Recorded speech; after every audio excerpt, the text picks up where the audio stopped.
So we'll start out with the flexion dysfunction, and that is the one where if patients are getting pain when they're going forward in that flexed position, they might be getting radicular symptoms or peripheralization, meaning pain down into the buttocks and the legs. We want to have an exercise program that actually gets that pain out of their legs and centralizes it into the back.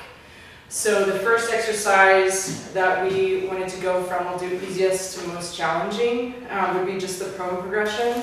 So the patient would be on their stomach, no pillow, no nothing, just relaxed, slight extension. If they can tolerate this, then you can put them under a pillow under their chest to create some slight extension in the low back. You're kind of asking them, you know, are your symptoms still in the buttocks? Are they still in the legs? At this point, hopefully it's feeling a little bit better. You definitely don't want it to feel worse. So the next progression would be onto the elbows, if they can tolerate that.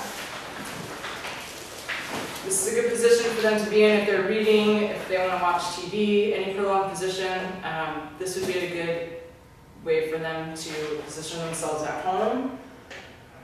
And then we started to do the press-ups. So you can do elbow press-ups first, just to make sure they're getting a little bit of extension through the back, but they're not causing any increase in pain. And then if they're able to tolerate that, then you can go on to the full press-ups.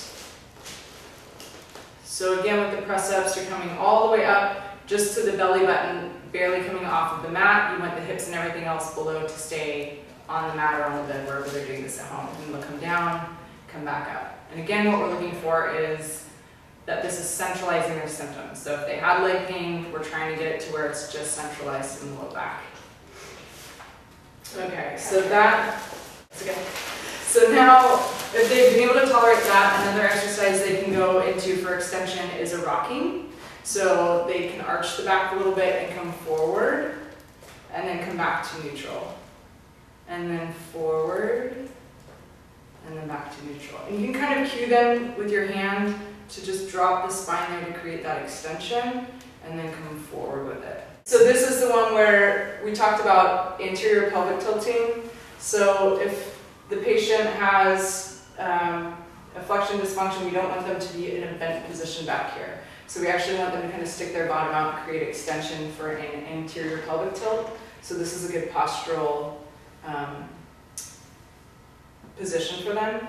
And then the other one that they can work on in standing at work is kind of extending through the back like this. And just doing active extensions. But nice and slow. I think that was with the chair. We had talked about creating extension with a towel roll. So remembering when they stick their bottom to the back of that chair to put that roll here, and then that will create a little extension while they're sitting in the chair. The other exercises were for the extension dysfunction. This was when patients had pain with extension-related activities. So you're going to want to give them a flexion-based exercise to help with that.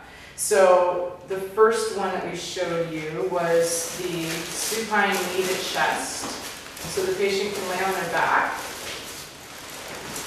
and they're going to grab both knees. So we'll do double knees first. And you can put your hands on their hands and kind of give them a little push into flexion. And then they're just going to straighten their arms out. They don't let go, because that can actually create extension in the back, and we don't want that. So pull and pause, and then come back out. And again, you can go up to 10 to 15 repetitions as long as they're getting some relief with this. The other option, if they can't tolerate double, you can do a single knee to chest. So laying in and out, and then switching sides.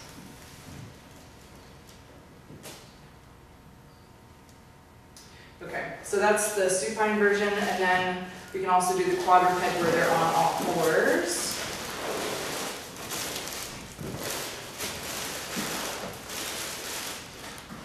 So this is the one where we're actually rounding the back and then kind of sitting back to create rounding from there. So they can rock back and forth with this. And that would be a repetitive exercise, maybe up to 15.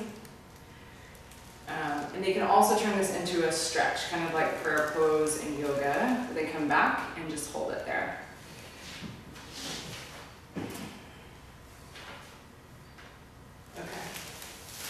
So those were the main exercises I showed you. The other one was with the standing, so it's the opposite of what I was just going over. This one you want to actually tuck the bottom in. So create a posterior pelvic tilt, and to have them hold that, engage the core muscles, pulling the tummy in, squeezing the bottom, and then they can practice kind of walking a little bit that way, and then also sitting in the chair we had talked about. They're already going to get some of that tilting, which is good.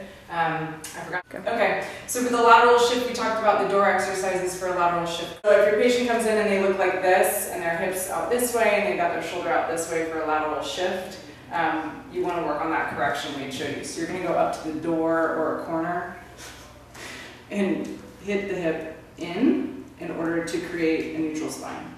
So they're basically little taps. And you want to make sure that this is not causing more buttock, leg, radicular symptoms. If they're getting that, you only want to go in a small range, so just do what they can tolerate without reproducing the radicular symptoms. Okay, so when in doubt, if you're not sure after doing the exam if there is any direction that makes the patient feel better, we mentioned a couple neutral exercises. So back to the quadruped, the patient can just basically find what's comfortable between flexion and extension. So probably neither of the extreme ranges is going to feel good, so they want to find kind of that neutral position and hold it there. They can pull their tummy tight and work on transverse abdominis, and they can do tiny rocks. Sometimes just that rhythmic rocking actually helps the pain. The knees bent, this is just a good position for them to take pressure off of the back. They can also prop their legs up at home. And this is another good position where they can work on transverse abdominis. And when I say that, it's literally pulling the tummy tight, so pulling the belly button to the spine. It doesn't have to do with the breath, so if they're holding their breath, obviously that's not it. So I will cue them to kind of work on that and see if they can contract it, and sometimes just work on those contractions can help some of the back pain.